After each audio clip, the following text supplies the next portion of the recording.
Christophe, c'est le spécialiste des courses extrêmes, un pilote qui nous a signé plusieurs fois la victoire à Languillon du Limousin avec la grappe l'année dernière, quatrième du trèfle l'année dernière. C'est qui la semaine d'après, eh bien ça sera. On va aller sur la haute marche du podium.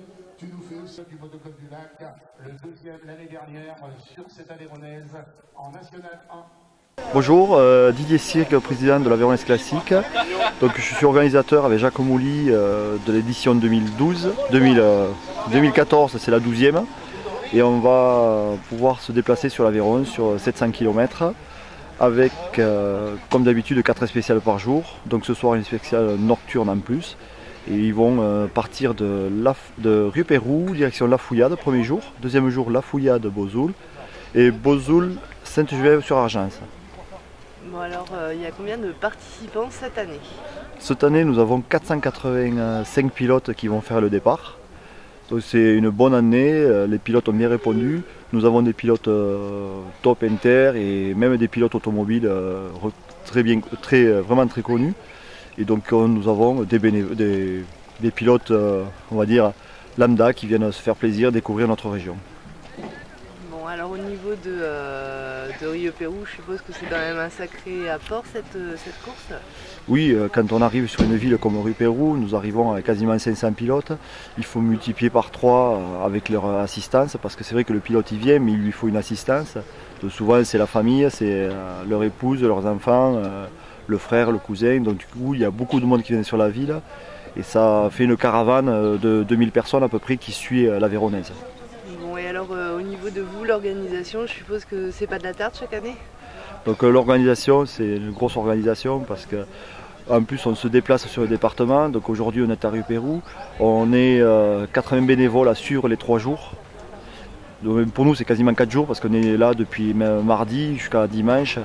Et donc nous on a 80 bénévoles qui suivent l'épreuve, plus les bénévoles locaux. Alors les locaux, là pour l'instant on est sur les bénévoles de Rieux-Pérou. C'est Sylvain Evano, on va dire le chef d'orchestre sur Rieux-Pérou, qui organise la ville, qui a organisé la spéciale qui va arriver. On distribue, on va dire, le travail à plusieurs bénévoles, plusieurs équipes pour pouvoir effectuer l'Aveyronnaise. Mon expérience de bénévole, on va dire que c'est une bonne ambiance. On est une équipe déjà, on va dire, un noyau de bénévoles qui se retrouve chaque année. Et après, on trouve des bénévoles dans chaque ville où on passe, qui nous accueillent, qui nous aident. Et c'est vraiment une très grosse ambiance. Bon, alors, c'est l'envers du décor, quoi. Qu'est-ce qui t'a motivé finalement la première fois que tu étais bénévole pour l'Aveyronnaise Classique? C'est venu comment? En fait, j'avais fait l'Aveyronnaise Classique en tant que pilote et coureur. Et par connaissance, après ils m'ont demandé est-ce que je pouvais venir leur aider pour une spéciale, pour un CH. Et de fil en aiguille, mais voilà, sur les villes, leur donner des coups de main, arranger les tables à partir de 7h30 du matin, dans la joie et la bonne humeur. Bon, et alors tu es Rieux-Pérousien, et oui. Du coup ça se passe à Rieux-Pérou, donc qu'est-ce que ça t'évoque? Eh bien, quand même, par rapport à mon sport, une fierté d'avoir quand même une épreuve comme ça sur le village où je suis et je travaille, et de faire plaisir aux gens dans Rieux-Pérou. Hier soir, il y avait pas mal de Rieux-Pérousiens qui étaient venus voir le spectacle et apporter une animation de plus déjà dans un village qui est, on va dire, qui bouge pas mal l'été, donc ça fait une animation de plus. On peut dire qu'on a doublé la population du village sur un jour.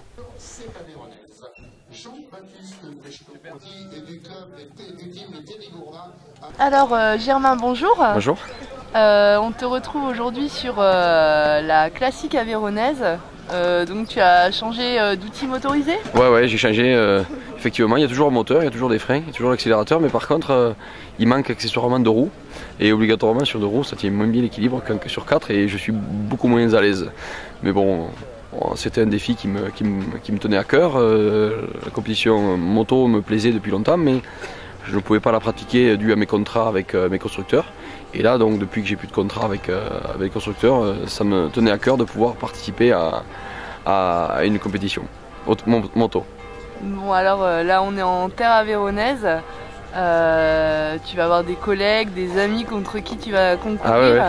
Est-ce que tu penses qu'il y a du niveau? Obligatoirement, la classique avéronaise, moi je l'affilie un peu à la grosse course avéronaise, donc un peu comme le rallye du Rouergue en rallye. Effectivement, il y a beaucoup de monde, il y a 500 motos, il y a beaucoup de personnes que je connais. Mais pour moi, c'est la toute première fois que je vais être chronométré à moto, je ne sais pas du tout ce que je vaux. Ça va être marrant, très amusant pour moi, et aussi à la fois très difficile, puisque c'est long et il va falloir tenir le rythme. Donc beaucoup d'interrogations pour moi, mais en tout cas très content de pouvoir passer sur tout l'Aveyron, notamment à Barraqueville, puisqu'il y a une assistance demain à Barraqueville, dans le cœur de Barraqueville. Donc c'est bien pour moi, Barraquevillois, de repasser sur mes terres et de passer sur les chemins à côté de chez moi. Bon, alors quand tu as débuté le rallye, finalement, tu as commencé avec le rallye du Rouergue. Est-ce que là, ce serait pas un nouveau départ? Mais peut-être, si jamais ça vient me plaire vraiment. Bon, maintenant, je pense pas avoir les facultés, je suis peut-être un peu trop âgé maintenant pour vraiment être à haut niveau en moto, et sans aucune prétention, je pense pas avoir les facultés d'aller vraiment titiller les premiers. Pour moi, aujourd'hui, l'objectif il est uniquement de terminer la course. Il n'y a pas d'objectif sportif, même si, quand on me connaît, je suis un compétiteur, je suis un sportif, et obligatoirement je vais regarder les chronos. Mais c'est pas le premier objectif. Le premier objectif, c'est d'arriver au bout de la première course, et puis après, l'année prochaine ou les années suivantes, on regardera peut-être encore plus le résultat. Aujourd'hui, l'objectif numéro 1, il est d'arriver et de ne pas se faire mal. Les magasins de Jacques Delbert à Aurillac et à Rodez. Alors dites-moi, participer à l'Aveyronnaise classique, comment ça se fait? Ça se fait que j'aime bien faire des balades en moto avec mes potes, et puis c'est pas souvent l'occasion, et puis là c'est l'occasion de faire une belle balade. C'est une compétition, mais bon, on n'est pas là pour faire la course, on est là pour se balader, donc c'est une belle région et on va en profiter. Bon, et alors au niveau du parcours, est-ce que ça vous semble difficile ou pas? On n'a aucune idée parce qu'on n'a pas reconnu non plus le parcours, donc on va découvrir tout ça, mais de toute façon, vu l'expérience qu'on a, ça sera forcément difficile, mais ça va être sympa.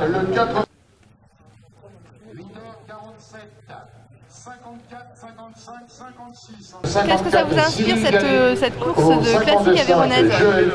Pour moi, c'est un moment de détente avec des amis. On fait ça pour s'amuser, donc un bon moment entre amis. Bon, alors vous êtes une fille, c'est plutôt rare dans le sport méca? Ouais, dans le sport de la moto, c'est vrai que c'est rare, mais je commence à avoir l'habitude maintenant. Je fais le championnat de France et le championnat du monde, donc on commence à avoir l'habitude de rouler avec des garçons. Bon, et est-ce que vous trouvez que le parcours est difficile? Sur l'Aveyronnaise, c'est plutôt facile, on va dire. Ils font un parcours qui est, je pense, qui est pour tous les niveaux, donc ça va être pas mal, on va se régaler. Pendant 3 jours, ça va être bien.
Repression.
Merci.